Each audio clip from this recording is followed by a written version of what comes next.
Oi, galera do Direito Civil, a gente está aqui para estudar mais um tema de extrema importância. Bem o comecinho do Direito Civil, vamos ter aula hoje sobre pessoa natural. Antes de a gente entrar no tema propriamente dito, queria trazer para vocês algumas considerações em relação ao Código Civil, tá ok? Por que a gente tem que estudar dessa forma? Por que o Código Civil hoje é fundamentado na pessoa natural, na pessoa jurídica? Por que a gente tem os princípios que regem o direito civil hoje, tá ok? Começando a falar sobre um tema super em voga quando entrou em vigor o Código Civil, que foi a constitucionalização do direito civil. O que é essa constitucionalização? Gente, o Código Civil, ele entrou em vigor em 2002. Antes disso, a gente teve a Constituição Federal, que foi em 88. Essa Constituição Federal, nossa, recheada de princípios, nos remetendo à coletividade, ao social, à democracia, à inclusão. Não poderia ser diferente o Código Civil ir na contramão desses princípios que estão ali previstos na Constituição. Assim, o Código Civil, ele também vem recheado de princípios e de normativações e leis que também remetem a esses princípios, a esses fundamentos: coletividade, função social, democracia do direito civil. Não esqueçam disso, ok? Hoje, os princípios que regem o Código Civil, a gente retira todos eles lá da nossa Constituição Federal. Falando sobre a dignidade da pessoa humana, a gente sabe que é fundamento do nosso Estado democrático de direito. Toda pessoa tem direito à sua dignidade. Se a gente parar para pensar, o legislador não precisava nem ter feito aquele leque imenso de direitos que nós temos previstos constitucionalmente, quando colocou que a dignidade da pessoa humana é fundamento do Estado democrático de direito aqui no nosso país. A dignidade, ela pode ser vista e interpretada de diversas formas. Ela pode ser trazida a um caso concreto que o legislador deixou passar batido na Constituição. A dignidade, ela abrange milhares de formas, desdobramentos de direito. Mas mesmo assim, o nosso legislador, na Constituição, resolveu falar sobre quais são esses desmembramentos sobre a dignidade da pessoa humana. A dignidade da pessoa humana, então, traz pra gente, evidencia pra gente o direito à vida, o direito ao nome, o direito à honra, o direito à saúde, à segurança, à educação e assim por diante. Baseado em todo esse fundamento, em todo esse princípio, em toda essa parte sociológica que a Constituição Federal traz pra gente, é que veio o Código Civil e também inseriu alguns princípios que alguns previstos constitucionalmente e outros que o Código Civil acabou por inserir pra gente ter certeza e dar mais embasamentos que esses princípios são sim utilizados para reger a atividade entre os particulares, as relações conflituosas entre os particulares. Em relação ao Código Civil, eu vou citar 3 princípios somente hoje, para a gente entender o que foi essa constitucionalização do direito civil. A gente sabe fazer um pequeno histórico em relação ao direito civil, do Código Civil de 73. Isso, o Código Civil de 1916, 73 é o Código de Processo Civil, gente, desculpa. O Código Civil de 16, ele tem um cunho patrimonialista e totalmente individual. Nada sobre coletividade, nada sobre social, inclusão e toda essa principiologia que trouxe pra gente a Constituição Federal. Como o Código Civil de 2002 tinha que estar dentro das normas e dos princípios da Constituição Federal, nada mais justo do que trazer princípios que abarquem, que abracem toda a regulamentação entre os particulares. Primeiro princípio que eu quero falar com vocês é sobre a operabilidade. O direito civil, o legislador tentou fazer com que ele seja o mais fácil de ser colocado no caso concreto possível, que ele seja efetivamente utilizado, que ele seja fácil de operar, não somente pelos operadores do direito, mas também todo dia, no nosso cotidiano, por qualquer cidadão comum. Em relação ao princípio da eticidade, o legislador tentou trazer a eticidade e a moral que os nossos códigos tentam reger dentro das relações jurídicas, não deixar somente dentro das relações jurídicas, mas que eles conseguissem trazer um pouquinho disso, estreitar os laços da ética entre o direito e as relações entre os particulares aqui no mundo real. Não deixar somente para a gente falar de ética quando estamos perante ao direito, quando estamos perante a um código civil, quando estamos dentro do judiciário, dentro de um processo, mas que a gente consiga remeter essa ética e essa moral para o nosso dia a dia, para a nossa convivência entre outros particulares. É essa a questão do princípio da eticidade, tirar do direito e remeter às nossas obrigações de dia a dia. Por fim, não menos importante, muito pelo contrário, o princípio da função social. O princípio da função social está previsto no nosso Código Civil expressamente e também de forma ampla e geral. Todo tipo do direito hoje consegue abraçar o princípio da função social. Os mais importantes em relação ao direito civil é o princípio da função social em relação aos contratos, e o princípio da função social em relação à propriedade. Os princípios em relação à função social do contrato trazem para a gente a boa-fé objetiva, que a gente tem que contratar não querendo passar o outro para trás. E que esse contrato tenha consequências em que a coletividade possa aproveitar. Não pensar somente naquelas pessoas que estão ali assinando, que estão ali contratando e contraindo, modificando ou até mesmo instituindo uma obrigação, mas sim quais vão ser as consequências desse contrato, qual vai ser o impacto desse contrato em relação à sociedade como um todo. Da mesma forma, a gente pensa do princípio da função social em relação à propriedade. A gente sabe hoje, para a gente é muito mais simples perceber, por muito estudo e já estarmos dentro dessa cultura de coletividade que a gente vive hoje, que cada propriedade tem que cumprir a sua função social. Hoje não cabe mais pensarmos em um contrato de compra e venda de um bem imóvel, onde o comprador adquira, transfira a propriedade desse bem para ele, simplesmente para conseguir ganhar dinheiro e vender ele daqui a uns 10 anos. A famosa especulação imobiliária, deixar esse imóvel parado, sem nada, sem uma plantação, sem uma construção de casa, seja qual for a finalidade que aquele imóvel possa ser destinado. Então hoje, toda a obrigação ela é regida pelo princípio da função social. Gente, tem um mosquito dentro da sala, vocês não acreditam. Se eles me incomodar, vocês não riam de mim, tá bom? Falamos dos princípios do Código Civil, sempre baseados, sempre fundamentados na nossa Constituição Federal. Para a gente entender um pouquinho o que se estuda, por que a gente começa sempre estudando o direito civil através das pessoas, a gente pode ver no slide que o nosso Código Civil, a parte geral dele, ele é dividido em 3 grandes grupos. O primeiro dele fala sobre as pessoas, ou seja, quem são as pessoas que utilizam o Código Civil? Onde eu acho essas pessoas? Onde eu determino quem é essa pessoa? Essa pessoa é casada? Essa pessoa tem qual profissão? Qual nacionalidade que ela tem?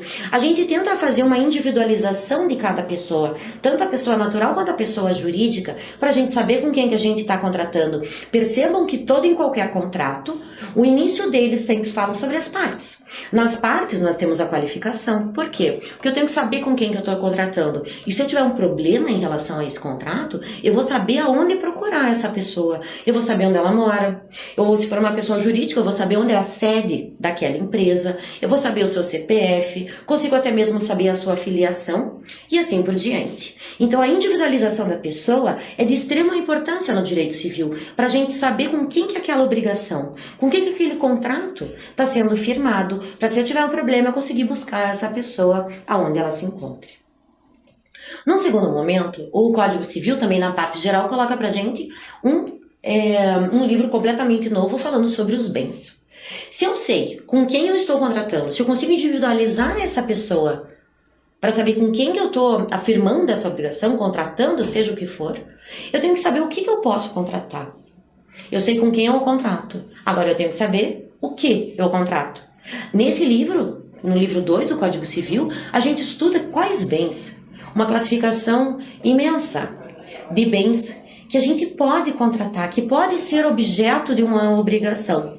E por fim, no livro 3, também dentro da parte geral, nós temos o livro falando sobre os fatos jurídicos. Eu sei no livro 1 com quem eu contrato. No livro 2, eu consigo dizer o que eu contrato, o que pode ser contratado. E no livro 3, ele explica pra gente, o Código Civil, como eu contrato. O que eu tenho que fazer para minha obrigação ser perfeita, ser um ato jurídico perfeito. Como é que aquele contrato vai poder entrar em vigor, fazer lei entre as partes? Qual é a forma solene que essa obrigação deve ter ou não precisa ter? Então veja como existe uma cadeia muito lógica em relação ao nosso Código Civil. Primeiro, com quem eu contrato, o que eu contrato e como eu contrato. Então vamos começar falando com quem eu contrato. Com quem que eu posso contratar. Então a gente vai remeter agora às pessoas. Quais pessoas? Nossa aula hoje é sobre pessoas naturais. Quem são as pessoas naturais? São as pessoas físicas. Eu, você, o seu vizinho, o seu pai e a sua mãe. São aquelas pessoas que têm inscrição no CPF, no cadastro de pessoas físicas. Ela fala por si só. Ela não tem sócio. Ela sozinha pode ser sujeito de direitos e de deveres, a pessoa física, de uma maneira geral.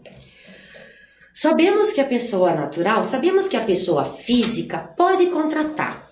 Sabemos que a pessoa física pode contrair direitos, modificar obrigações ou mesmo extinguir os direitos. Porém, quando que eu começo a fazer isso? A partir de que momento na minha vida a lei me assegura a possibilidade, a legitimidade de firmar um contrato? De eu conseguir extinguir uma obrigação ou de conseguir modificar uma obrigação? Quando é que eu posso adquirir um direito? Eu posso vender alguma coisa? A partir de que momento o direito me dá essa possibilidade? Quais são os requisitos que eu tenho que ter? O artigo 2º do Código Civil, ele foi tema de grande discussão, hoje mais ou menos pacificado, tirando alguns juristas aí que ainda não se deram por satisfeito na discussão em relação ao início da personalidade jurídica da pessoa física. E é disso que a gente vai tratar agora. O artigo 2º do Código Civil diz pra gente que a personalidade civil começa com o nascimento com vida.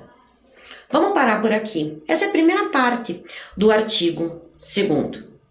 Então, para eu ter personalidade jurídica, diz o legislador que eu tenho que nascer com vida. Consigo fazer, isso me implica um pensamento de que aquele feto, aquele nascituro, ou seja, aquele que ainda está no ventre materno, que ainda está dentro da barriga da mãe, ele não é um sujeito de direitos, ele não tem os seus direitos protegidos pelo nosso ordenamento. Eu não posso afastar a ideia de que um nascituro, ele tem direitos. Então, veja, em um primeiro momento, o Código Civil fala que adquire-se a personalidade jurídica através do nascimento com vida, mas logo após, há uma vírgula colocada, ele fala que, porém, desde a lei põe a salvo os direitos do nascituro. A lei desde logo põe a salvo também os direitos do nascituro. Num primeiro momento, nasce-se com vida, num segundo, diz que o nascituro também tem direito. Gente, diversas foram as teorias para conseguir explicar o que o legislador quis dizer. Quando então que começa a personalidade? Quando você é nascituro, quando você está dentro do ventre materno, ou se você tem que ter um nascimento com vida, para poder dizer que você tem personalidade jurídica. Bom, duas teorias principais que a gente precisa falar. A teoria natalista e a teoria concepcionista. A teoria natalista, pelo nome, a gente já consegue ter uma ideia que ela sustenta que a personalidade jurídica começa com o nascimento. Nascimento com vida. Essa teoria ela é sustentada pelo Venosa, pelo Caio Mário, porém, hoje, ela resta um pouquinho ultrapassada. Já foi a teoria mais utilizada pelos doutrinadores. Hoje, houve essa inversão de utilidade da teoria e hoje a maioria doutrinária está aceitando a segunda teoria que está exposta para vocês, que é a teoria concepcionista.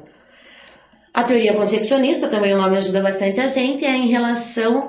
Diz que a nossa personalidade jurídica começa a partir da concepção. Mas vamos fazer um parênteses agora para a gente entender por que a teoria concepcionista está sendo a mais utilizada, está sendo a mais aceita pelos nossos juristas, pela nossa doutrina hoje.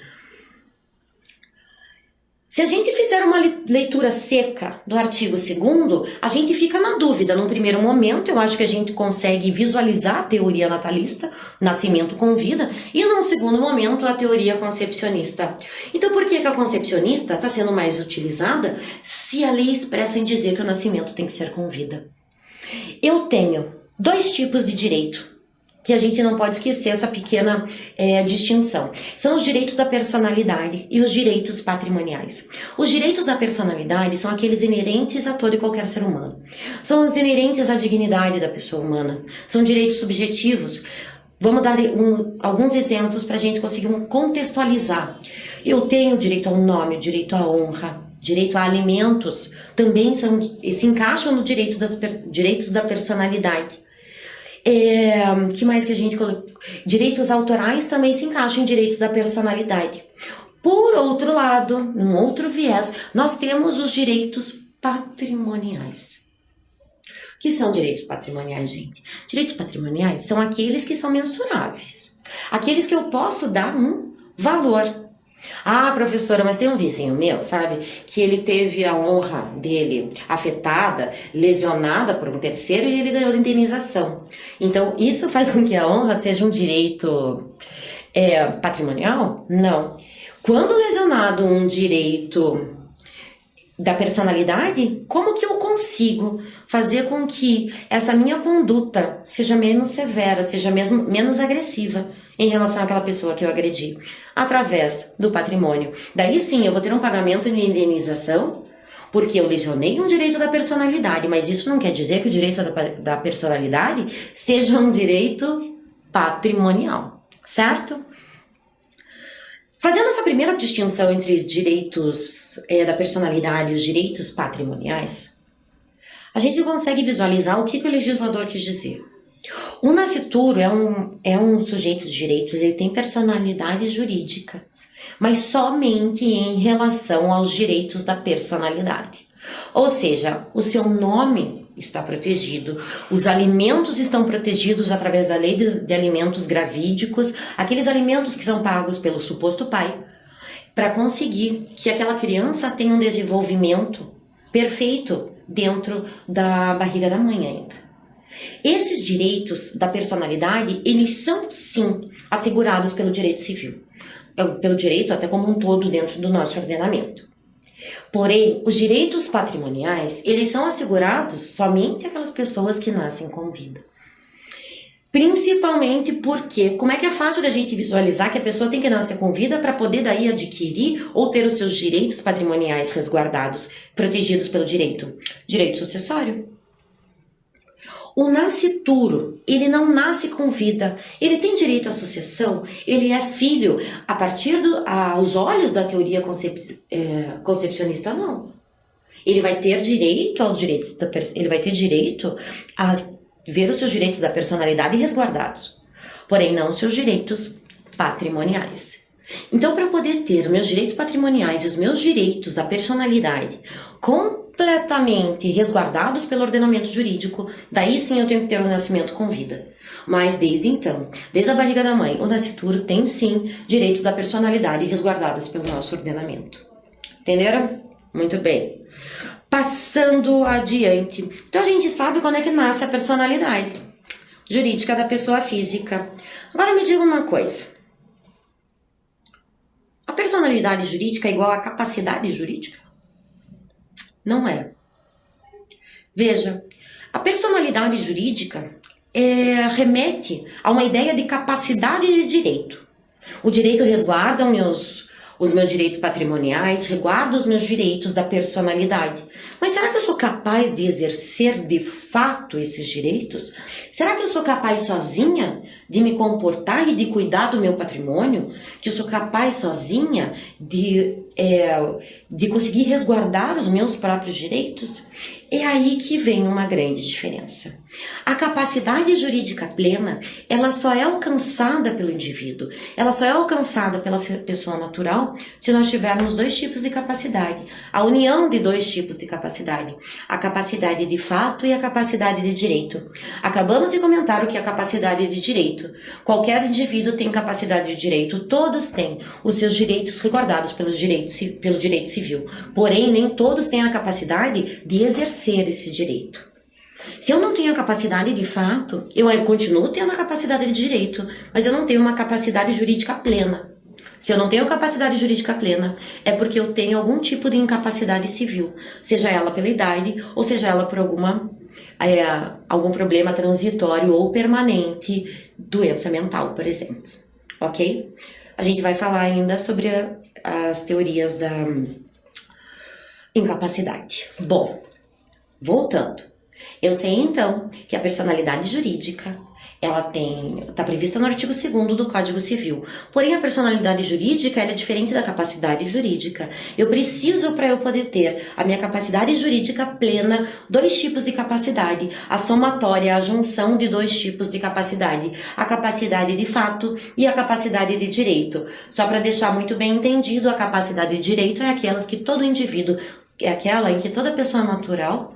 É aquela que toda pessoa natural tem. Tem a capacidade de ter direito. O ordenamento resguarda aqueles direitos. Mas a capacidade de fato, nem todas têm. Existem alguns requisitos para a gente ter a capacidade de fato. Um bem simples para fechar esse assunto. Se eu sou menor de 16 anos, eu tenho capacidade de fato? Não, porque a lei me diz que eu não tenho. A lei me diz que eu sou absolutamente incapaz. Eu tenho que ter alguém do meu lado que faça, que me represente, que assine os atos que eu deveria assinar sozinho, que eu até vou assinar depois que eu completar meus 18 anos. Então essa capacidade de fato, dependendo do caso concreto, é apenas uma questão de tempo para acontecer. Acabamos de falar que quando eu não tenho a capacidade de fato, é porque eu tenho algum tipo de incapacidade. O artigo 3º e o artigo 4º do Código Civil trazem para a gente as incapacidades hoje previstas no nosso ordenamento. Vejam só uma coisa, importante ressaltar aqui para vocês que a partir de 2015, início de 2016, com a vigência do Estatuto da Pessoa com Deficiência, esses dois artigos tiveram uma grande modificação. Cuidado quando vocês forem estudar. Sempre estudem por material atualizados. Tem uma codificação, uma legislação extremamente atualizada. Não vão estudar errado. De repente, exatamente isso que vai cair na prova. A gente sabe que os concursos adoram esses temas, esses assuntos que estão na moda. Tá? Então, cuidado com o Estatuto da Pessoa com Deficiência.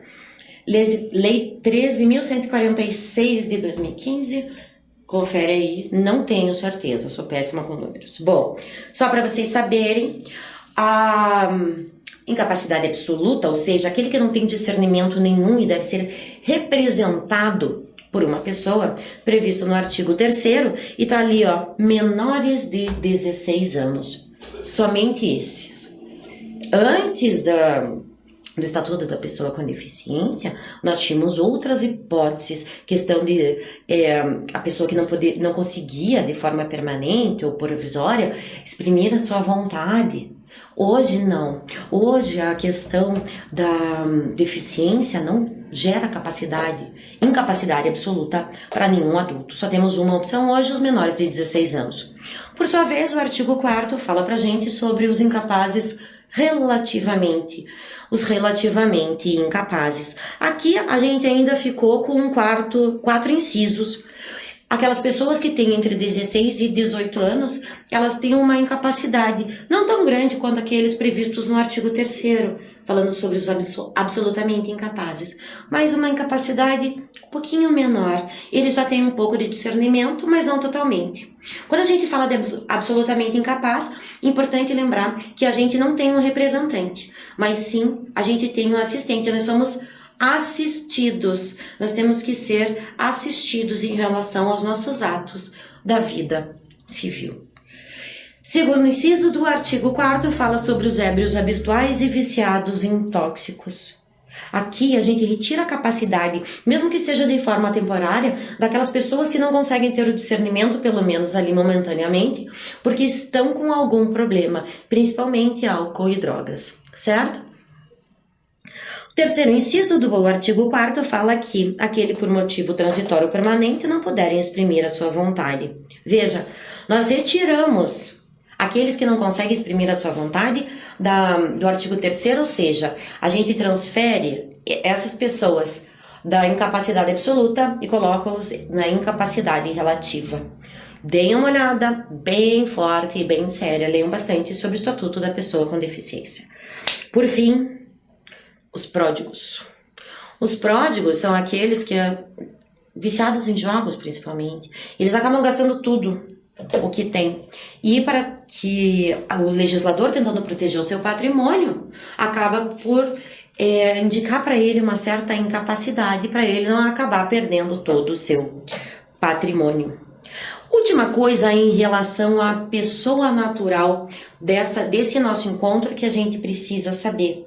A gente falou hoje sobre a incapacidade, sobre o início da personalidade. Se a personalidade jurídica é a mesma coisa do que capacidade jurídica, descobrimos que não.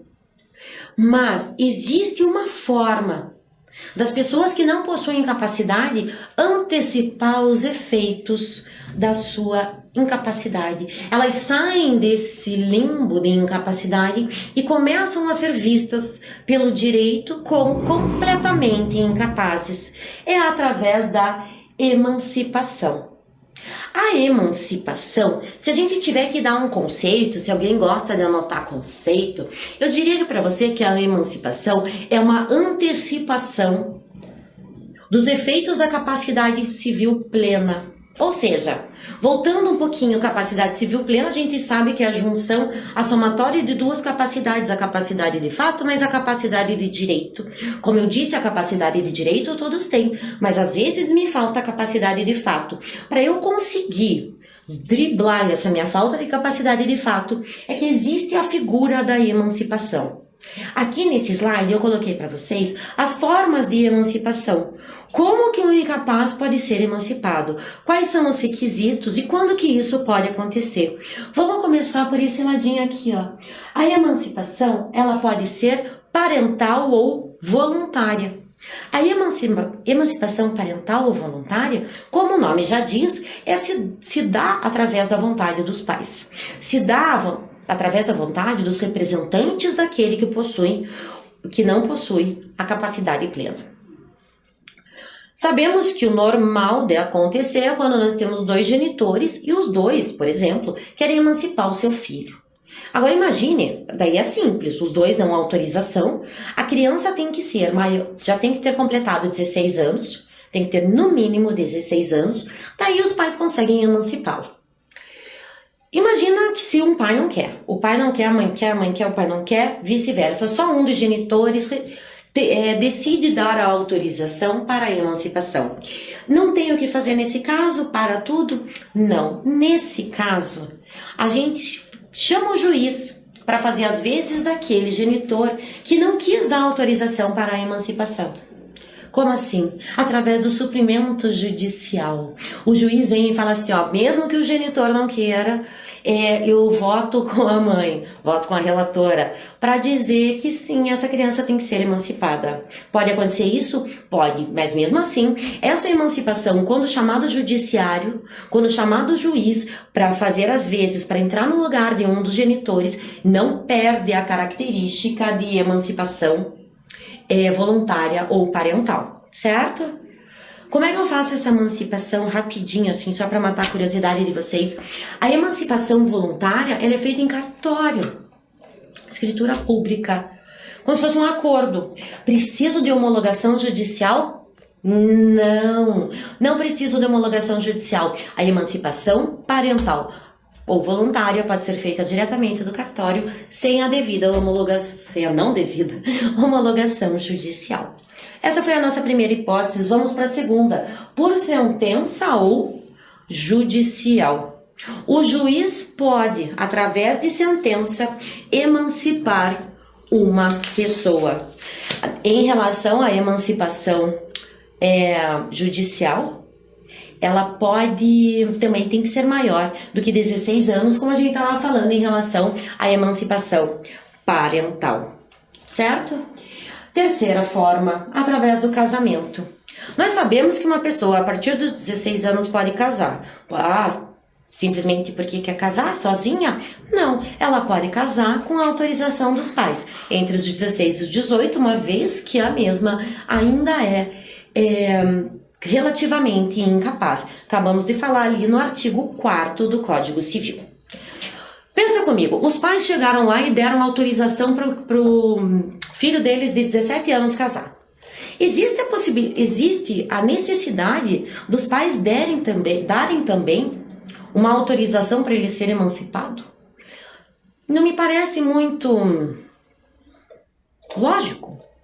A autorização para casamento, ela emancipa tacitamente já esse menor, ou seja, aquele entre 16 e 18 anos que, a princípio, era relativamente incapaz. Terceira forma de emancipação. A emancipação por exercício de cargo público.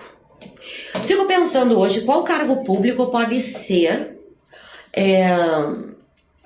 assumido por um menor de 18 anos. Nunca vi, vou ser sincera. Muitos autores colocam que é uma letra morta dentro do nosso Código Civil. Porém, existe a possibilidade da emancipação ser sim através do exercício de cargo público. Ou seja, a partir do momento que eu sou investido no emprego, num cargo público, eu tenho a minha emancipação também concedida. Penúltima forma, colação de grau. A emancipação, através da colação de grau, ela acontece quando um menor de 18 anos se forma na faculdade, ou seja, tem um diploma de 3º grau. São chamados os superdotados, aqueles que com 12 anos se formam de 2º grau, com 14 está dentro da faculdade de Direito, e a gente aqui com 30, 40 anos, estudando até hoje para conseguir lembrar de tudo. Mas normal é a gente, aqueles não. Brincadeira. Vamos lá, continuando. Por fim, a emancipação pode se dar também quando o menor se torna um empresário. Na verdade, não é que ele se torna um empresário. Ele pode ser emancipado quando ele sozinho conseguir se sustentar. Pode ser através do emprego? Pode também. Menor aprendiz, a gente sabe tudo isso ainda é possibilidade dentro da CLT. Então, se aquele serzinho consegue se sustentar sozinho, ele pode sim ser emancipado. Principalmente ocorre assim no nosso cotidiano essa emancipação quando o menor se torna um empresário. Ele começa a ter sucesso. Imagina o seguinte, o cara tem 17 anos e tem uma empresa. Ele é o sócio majoritário, ele que administra, faz o gerenciamento de todos os bens de uma empresa. Ele é legítimo. Ele que tem legitimidade para assinar contrato, para contrair obrigações, fazer pagamentos, assinar cheques, notas promissórias e assim por diante. Não seria lógico a lei não permitir que uma pessoa dessa, que tem tanta responsabilidade já em relação ao emprego, também seja responsável por si, ou seja, tenha a sua capacidade de fato antecipada pelo direito. Dessa forma, aqueles que são empresários ou conseguem ter uma renda e se sustentar, podem sim ser emancipados, ou seja, ter sua capacidade de fato antecipada pelo direito. Muito bem, pessoas. Nós nascemos hoje aqui, olha só, nessa aula. A gente fez nascer as pessoas naturais. A gente sabe o início da personalidade jurídica, a gente sabe que alguns são capazes, de fato, outros não, nem tanto, e outros não são capazes de forma nenhuma. E a gente sabe como antecipar essa capacidade. E agora eu vou matar a nossa pessoa natural. Eu vou matar a nossa pessoa física. Eu vou extinguir a personalidade jurídica dela. A personalidade jurídica da pessoa física, ela é extinta através da morte. É triste, é um tema triste. Acontece. E o Código Civil, não diferente do nascimento, também tem que fazer menção à morte e quais são as suas consequências. É disso que a gente vai falar agora. Uma pessoa morre, os seus direitos, a sua personalidade jurídica morre com ela. Ela não é mais capaz. Ela tem capacidade de fato? Não me parece possível. Ou seja, ela perde, acaba, cessa a personalidade jurídica da pessoa física com a morte da mesma. Mas para tudo. Para. Todo e qualquer direito do de cujos, do mortinho, se extingue? Não é assim que funciona também. Pensa uma coisa, quantas vezes a gente ouviu falar que tal pessoa morreu e daí mandam foto pra gente, a pessoa acaba morrendo num acidente, ou morre de morte matada, assassinado e assim por diante. E sempre no dia seguinte, lá nas nossas redes sociais, tem foto daquela pessoa que morreu. Em uma situação horrorosa, né, vamos dizer assim. Isso não é permitido. Ainda o direito vai resguardar alguns direitos, o ordenamento jurídico ainda resguarda alguns direitos daquela pessoa que morreu. O direito à imagem é um deles. Posso pedir indenização em relação a uma pessoa que publica fotos do corpo da pessoa em uma situação extremamente desagradável em rede social, daquela pessoa que morreu? Claro que eu posso. A imagem da família também às vezes está sendo colocada em risco. Então, ou seja, existe a extinção da personalidade jurídica com a morte, mas nem todos os direitos são extintos. Alguns direitos ainda permanecem. Quais direitos? Principais direitos que permanecem. Os direitos da personalidade, nome, honra, imagem e assim por diante. Ok? A gente fala que quando cessa a personalidade jurídica da pessoa física, cessam os direitos dela, mas também abrem vários. O direito sucessório é aberto através da morte da pessoa. E não esqueçam jamais, a morte não acaba com tudo. Existe ainda a proteção do direito em relação aos direitos. Existe ainda a proteção do ordenamento, proteção do direito em relação aos direitos da personalidade da pessoa física. Muito bem.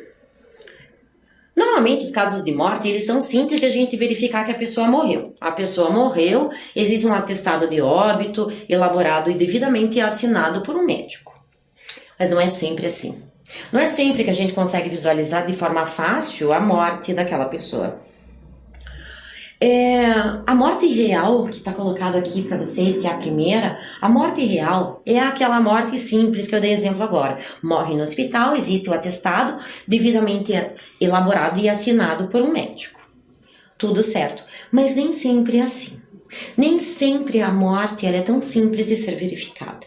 Existem algumas formas que a morte não pode ser encaixada dentro dessa classificação, morte real, mas sim, ela vai ser uma morte presumida. A morte presumida é quando a gente não tem um corpo e imagina-se que aquela pessoa morreu. Por quê? Porque a probabilidade disso ter acontecido é muito grande. Então, em relação à morte real, é quando eu tenho a morte da pessoa, eu tenho um corpo, eu tenho elaboração e um atestado devidamente assinado por um médico. A morte presumida é matéria prevista no artigo 6º e 7º do Código Civil. E vai ficar para outra aula, tá bom? Gente, obrigada. Estudem bastante e nunca esqueçam, estudem com o Código Civil aberto. Faz uma diferença imensa, tá bom? Obrigada.